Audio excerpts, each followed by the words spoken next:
Frank Sesno from Planet Forward coming to you from the George Washington University this week, talking about Cancun. Climate talks back at it again, involving the international community, but a real different sense, a real different buzz this time than when we were talking climate talks at Copenhagen, it seems, just the other day.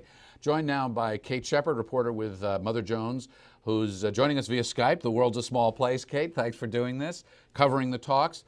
Big buzz out of Copenhagen, much different buzz out of Cancun. What's your expectation from these talks? Well, last year in Copenhagen, folks were really expecting that world leaders were going to have a big breakthrough and reach a new international climate deal there.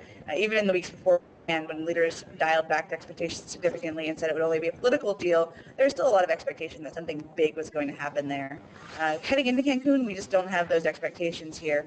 People are hoping to even really just kind of make some very basic levels of agreement on specific portions of a deal. So looking at deforestation programs, looking at an adaptation fund, looking at technology transfer programs. They're just hoping to make some progress on very specific parts of a deal. And then there's also this greater challenge of even just figuring out how to incorporate what they achieved in Copenhagen last year into the UN process, because that deal that they reached last year was actually outside of the process. So a lot of the next 2 weeks is just going to be focused on figuring out what to make of what happened in Copenhagen last year. Well, what's the soundbite on that, Kate? What do they think actually did happen in Copenhagen last year?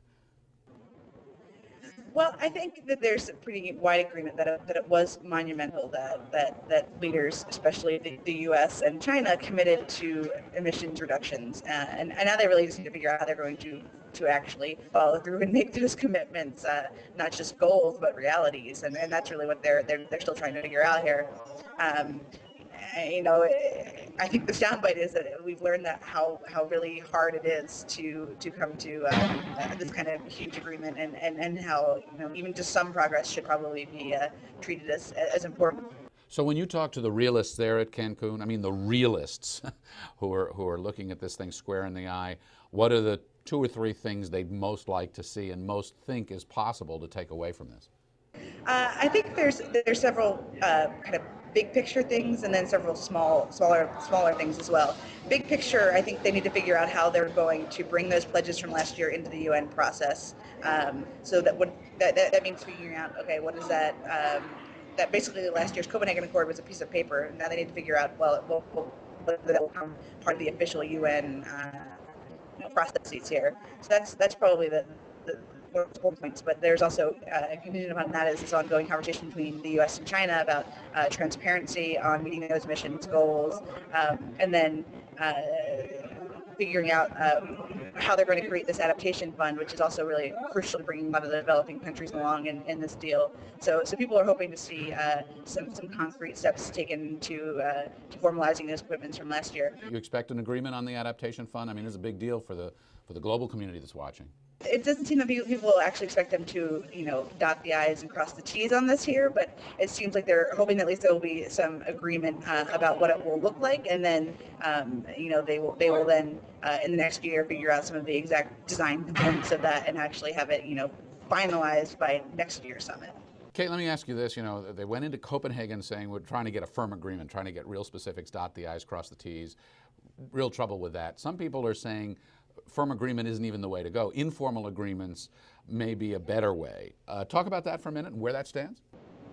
Well, that was kind of the big question raised in Copenhagen was, can we actually do big, meaningful things with the UN process, considering, it can be held up by a small number of countries, and, we could drag on in the process discussions for days and days, which is what happened last year.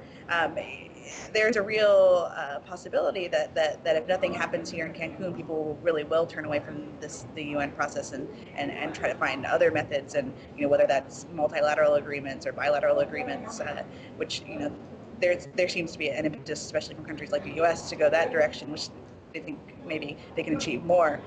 But I think that's going to be, the developing countries are really going to push back against that, because they don't have a voice in these other agreements in the same way that they have a voice here. That really leaves the entire conversation to folks like the U.S. and China, and leaves out a lot of the voices of those who are most affected by the issue. Hey, Kate, big difference between last time Copenhagen and now is the American political equation, right? Last time in Copenhagen, Obama sort of riding high, certainly higher, big majority in the Senate, and his party ran the House. Now, after the shellacking, how does the American political reality landscape change what's going on down there in Cancun? Well, the U.S. negotiators are maintaining that they think that they can follow through and deliver a bill in the U.S., a new law, but that it's become clear that's not going to happen in the next 2 years at least. There's no way the Republican House members are going to pass the bill. The president is politically weakened from where they were in Copenhagen. So how does that affect the American position? Absolutely.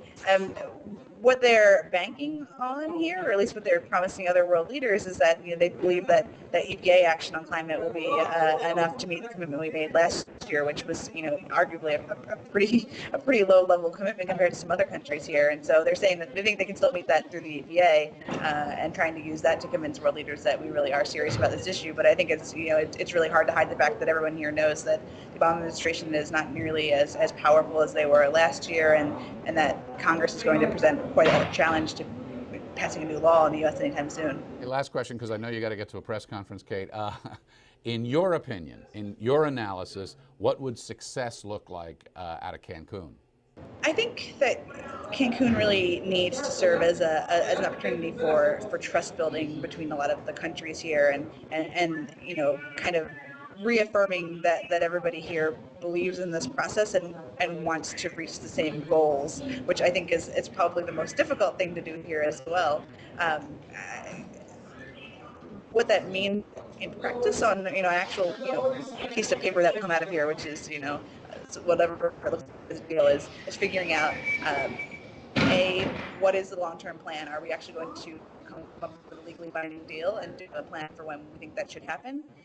And can we follow through and carry on some of the progress that we made last year and formalize that with these kind of on-the-ground programs that will actually start making a difference? Okay, Kate Sheppard from Mother Jones, thanks very much for doing this. With a little luck, we'll connect back with you perhaps during the Cancun talks. So that's your opportunity, our Planet Forward members. If you've got a question, a comment about these climate talks you want to direct towards Kate, or comment on the prospect of international agreement, where the United States stands, planetforward.org is the place to do it. Thanks very much.